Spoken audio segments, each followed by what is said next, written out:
जय माता दी दोस्तों, आप सभी को नवरात्रि की हार्दिक शुभकामनाएं। आज हम सुनेंगे श्री दुर्गा नवरात्रि व्रत कथा। एक समय बृहस्पति जी ब्रह्मा जी से बोले, हे ब्राह्मण श्रेष्ठ, चैत्र व अश्विन मास के शुक्ल पक्ष में नवरात्र का व्रत और उत्सव क्यों किया जाता है? इस व्रत का क्या फल है? इसे किस प्रकार करना उचित है? पहले इस व्रत को किसने किया, सो विस्तार से कहिए। बृहस्पति जी का ऐसा प्रश्न सुन ब्रह्मा जी ने कहा, हे बृहस्पति, प्राणियों के हित की इच्छा से तुमने बहुत अच्छा प्रश्न किया है। जो मनुष्य मनोरथ पूर्ण करने वाली दुर्गा, महादेव, सूर्य और नारायण का ध्यान करते हैं वे मनुष्य धन्य हैं। यह नवरात्र व्रत संपूर्ण कामनाओं को पूर्ण करने वाला है। इसके करने से पुत्र की कामना वाले को पुत्र, धन की लालसा वाले को धन, विद्या की चाहना वाले को विद्या और सुख की इच्छा वाले को सुख मिलता है। इस व्रत को करने से रोगी मनुष्य का रोग दूर हो जाता है, मनुष्य की संपूर्ण विपत्तियां दूर हो जाती हैं और घर में समृद्धि की वृद्धि होती है। बंध्या को पुत्र प्राप्त होता है, समस्त पापों से छुटकारा मिल जाता है और मन का मनोरथ सिद्ध हो जाता है। जो मनुष्य इस नवरात्र व्रत को नहीं करता वह अनेक दुखों को भोगता है और कष्ट व रोग से पीड़ित हो अंगहीनता को प्राप्त होता है। उसके संतान नहीं होती और वह धन धान्य से रहित होता है। भूख और प्यास से व्याकुल घूमता फिरता है तथा संज्ञाहीन हो जाता है।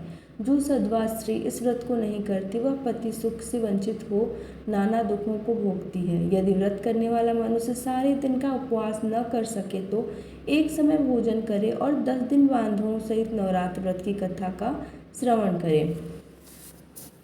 हे बृहस्पति, जिसने पहले इस महाव्रत को किया है वह कथा मैं तुम्हें सुनाता हूँ, तुम सावधान होकर सुनो।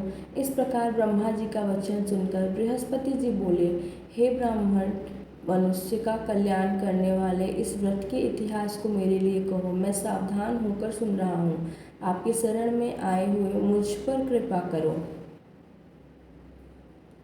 ब्रह्मा जी बोले, प्राचीन काल में मनोहर नगर में पीठत नाम का एक अनाथ ब्राह्मण रहता था। वह भगवती दुर्गा का भक्त था। उसके संपूर्ण सदयुगों से युक्त सुमति नाम की एक अत्यंत सुंदर कन्या उत्पन्न हुई। वह कन्या सुमति अपने पिता के घर बाल्यकाल में अपनी सहेलियों के साथ क्रीड़ा करती हुई इस प्रकार बढ़ने लगी जैसे शुक्ल पक्ष में चंद्रमा की कला बढ़ती है। उसका पिता प्रतिदिन जब दुर्गा जी की पूजा करके होम किया करता वह उस समय नियम से वहां उपस्थित रहती। एक दिन सुमति अपनी सखियों के साथ खेल में लग गई और भगवती के पूजन में उपस्थित नहीं हुई। उसके पिता को पुत्री की ऐसी असावधानी देखकर क्रोध आया और वह पुत्री से कहने लगा, अरे दुष्ट पुत्री, आज तूने भगवती का पूजन नहीं किया, इस कारण मैं किसी कुष्ठ रोगी या दरिद्र मनुष्य के साथ तेरा विवाह करूँगा। पिता का ऐसा वचन सुन सुमति को बड़ा दुख हुआ और पिता से कहने लगी, हे पिता, मैं आपकी कन्या हूँ तथा सब तरह आपके अधीन हूँ। जैसी आपकी इच्छा हो वैसा ही करो। राजा से, कुष्ठी से, दरिद्र से अथवा जिसके साथ चाहो मेरा विवाह कर दो, पर होगा वही जो मेरे भाग्य में लिखा है। मेरा तो अटल विश्वास है, जो जैसा कर्म करता है उसके कर्मों के अनुसार वैसा ही फल प्राप्त होता है, क्योंकि कर्म करना मनुष्य के अधीन है और फल देना ईश्वर के अधीन है। जैसे अग्नि में पड़ने से तृणादि उसको अधिक प्रदीप्त कर देते हैं, इस प्रकार कन्या के निर्भयता से कहे हुए वचन सुन उस ब्राह्मण ने क्रोधित हो अपनी कन्या का विवाह एक कुष्ठी के साथ कर दिया और अत्यंत क्रोधित हो पुत्री से कहने लगा, हे पुत्री, अपने कर्म का फल भोगो, देखे भाग्य के भरोसे रहकर क्या करती हो। पिता के ऐसे कटु वचनों की सुन सुमति मन में विचार करने लगी, अहो मेरा बड़ा दुर्भाग्य है जिससे मुझे ऐसा पति मिला। इस तरह अपने दुख का विचार करती हुई वह कन्या अपने पति के साथ वन में चली गई और डरावने कुशायुक्त उस निर्जन वन में उन्होंने वह रात बड़े कष्ट से व्यतीत की। उस गरीब बालिका की ऐसी दशा देख देवी भगवती ने वह पुण्य के प्रभाव से प्रकट हो सुमति से कहा, हे दीन ब्राह्मणी, मैं तुमसे प्रसन्न हूँ, तुम जो चाहे सो वरदान मांग सकती हो। भगवती दुर्गा का यह वचन सुन ब्राह्मणी ने कहा, आप कौन हैं, वह सब मुझसे कहो। ब्राह्मणी का ऐसा वचन सुन देवी ने कहा कि मैं आदि शक्ति भगवती हूँ और मैं ही ब्रह्म विद्या व सरस्वती हूँ। प्रसन्न होने पर मैं प्राणियों का दुख दूर कर उसको सुख प्रदान करती हूँ। हे ब्राह्मणी, मैं तुझ पर तेरे पूर्व जन्म के पुण्य के प्रभाव से प्रसन्न हूँ। तुम्हारे पूर्व जन्म का वृतांत सुनाती हूँ, सुनो। तो पूर्व जन्म में निषाद भील की स्त्री थी और अति पवित्रता थी। एक दिन तेरे पति निषाद ने चोरी की। चोरी करने के कारण तुम दोनों को सिपाहियों ने पकड़ लिया और ले जाकर जेल खाने में कैद कर दिया। उन लोगों ने तुझको और तेरे पति को भोजन नहीं दिया। इस प्रकार नवरात्र के दिनों में तुमने न तो कुछ खाया और न ही जल पिया। इस प्रकार 9 दिन तक नवरात्र का व्रत हो गया। हे ब्राह्मणी, उस दिन में जो व्रत हुआ, इस व्रत के प्रभाव से प्रसन्न होकर मैं तुम्हें मनोवांछित वर देती हूँ। तुम्हारी जो इच्छा हो सो मांगो। इस प्रकार दुर्गा के वचन सुन ब्राह्मणी बोली, अगर आप मुझ पर प्रसन्न हैं तो हे दुर्गे, मैं आपको प्रणाम करती हूँ। कृपा करके मेरे पति का कोढ़ दूर करो। देवी ने कहा, उन दिनों तुमने जो व्रत किया था, उस व्रत का 1 दिन का पुण्य पति का कोढ़ दूर करने के लिए अर्पण करो। उस पुण्य के प्रभाव से तेरा पति कोढ़ से मुक्त हो जाएगा। ब्रह्मा जी बोले, इस प्रकार देवी के वचन सुन वह ब्राह्मणी बहुत प्रसन्न हुई और पति को निरोग करके की इच्छा से जब उसने तथास्तु ठीक है ऐसा वचन कहा, तब उसके पति का शरीर भगवती दुर्गा की कृपा से कुष्ठ रोग से रहित हो अति कांतिवान हो गया। वह ब्राह्मणी पति की मनोहर देह को देख देवी की स्तुति करने लगी।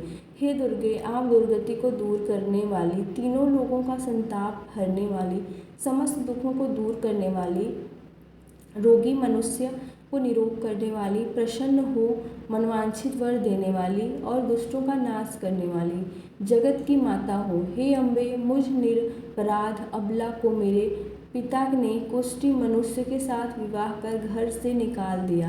पिता से तिरस्कृत निर्जन वन में विचर रही हूँ। आपने मेरा इस विपदा से उद्धार किया है। हे देवी, आपको प्रणाम करती हूँ, मेरी रक्षा करो। ब्रह्मा जी बोले, हे बृहस्पति, उस ब्राह्मणी की ऐसी स्तुति सुन देवी बहुत प्रसन्न हुई और ब्राह्मणी से कहा, हे ब्राह्मणी, तेरे उदालय नामक अति बुद्धिमान, धनवान, कीर्तिवान और जितेंद्रिय पुत्र शीघ्र उत्पन्न होगा। ऐसा वर प्रदान कर देवी ने ब्राह्मणी से फिर कहा कि हे ब्राह्मणी, और जो कुछ तेरी इच्छा हो वह मांग ले। भगवती दुर्गा का ऐसा वचन सुन सुमति ने कहा कि हे भगवती दुर्गे, अगर आप मुझ पर प्रसन्न हैं तो कृपा कर मुझे नवरात्र व्रत की विधि और उसके फल का विस्तार से वर्णन करें। महात्म्य। इस प्रकार ब्रह्माणी के वचन सुन दुर्गा ने कहा, हे ब्राह्मणी, मैं तुम्हें संपूर्ण पापों को दूर करने वाले नवरात्र व्रत की विधि बतलाती हूँ, जिसको सुनने से मोक्ष की प्राप्ति होती है। आश्विन मास के शुक्ल पक्ष की प्रतिपदा से लेकर 9 दिन तक विधि पूर्वक व्रत करें। यदि दिन भर का व्रत न कर सकें तो एक समय भोजन करें। विद्वान ब्राह्मणों से पूछकर घट स्थापना करें और वाटिका बजाकर उसको प्रतिदिन जल से सींचें। महाकाली, महालक्ष्मी और महासरस्वती देवी की मूर्तियां स्थापित कर उनकी नित्य विधि सहित पूजा करें और पुष्पों से विधि पूर्वक अर्घ्य दें। विजौरा के फल से अर्घ्य देने से रूप की प्राप्ति होती है। जायफल से अर्घ्य देने से कीर्ति, दाग के अर्घ्य देने से कार्य की सिद्धि होती है, आंवले से अर्घ्य देने से सुख की प्राप्ति और केले के अर्घ्य देने से आभूषणों की प्राप्ति होती है। इस प्रकार पुष्पों व फूलों से अर्घ्य देकर व्रत समाप्त होने पर 9वें दिन यथाविधि हवन करें। खांड, घी, गेहूँ, शहद, जौ, तिल, बिल्व, नारियल, दाख और कदम्ब आदि से हवन करें। गेहूँ से होम करने से लक्ष्मी की प्राप्ति होती है।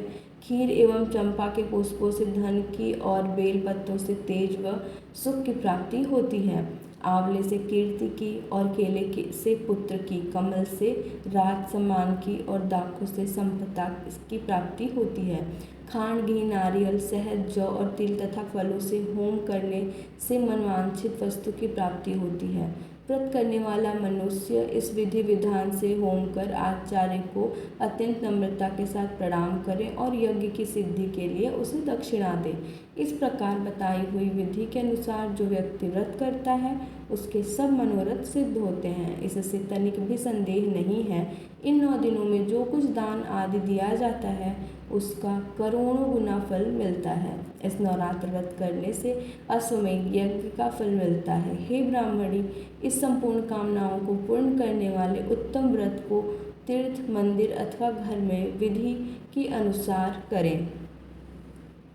ब्रह्मा जी बोले, हे बृहस्पति, इस प्रकार ब्राह्मणी को व्रत की विधि और फल बताकर देवी अंतर ध्यान हो गई। जो मनुष्य या स्त्री इस व्रत को भक्ति पूर्वक करता है वह इस लोक में सुख प्राप्त कर अंत में दुर्लभ मोक्ष को प्राप्त होता है। हे बृहस्पति, यह इस दुर्लभ व्रत का महात्म्य है जो मैंने तुम्हें बतलाया है। यह सुन बृहस्पति जी आनंद से प्रफुल्लित हो ब्रह्मा जी से कहने लगे कि हे ब्राह्मण, आपने मुझ पर अति कृपा की जो मुझे इस नवरात्र व्रत का महात्म्य सुनाया। ब्रह्मा जी बोले कि हे बृहस्पति, यह देवी भगवती शक्ति संपूर्ण लोकों का पालन करने वाली हैं। इस महादेवी के प्रभाव को कौन जान सकता है। बोलो देवी भगवती की जय। हम जानेंगे व्रत की विधि। प्रातः नित्य कर्म से निवृत्त हो स्नान कर मंदिर में या घर पर ही नवरात्र में दुर्गा जी का ध्यान करके यह कथा करनी चाहिए। कन्याओं के लिए यह व्रत विशेष लाभदायक है। श्री जगदम्बा की कृपा से सब विघ्न दूर हो जाते हैं तथा सुख समृद्धि की प्राप्ति होती है। और जानेंगे हम कि कैसे प्रार्थना करें माँ की। हे परमेश्वरी, मेरे द्वारा रात दिन सहस्त्रों अपराध होते हैं। यह मेरा दास है समझकर मेरे अपराधों को क्षमा करो। हे परमेश्वरी, मैं आहान विसर्जन और पूजन करना नहीं जानता, मुझे क्षमा करो। हे सुरेश्वरी, मैंने जो मंत्रहीन क्रियाहीन भययुक्त भोजन किया है वह स्वीकार करो।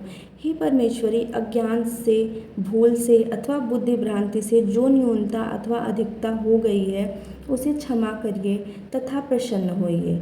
इसके बाद हम जाप मंत्र करेंगे। ओम ऐं ह्रीं क्लीं चामुंडाय विच्चे नमः।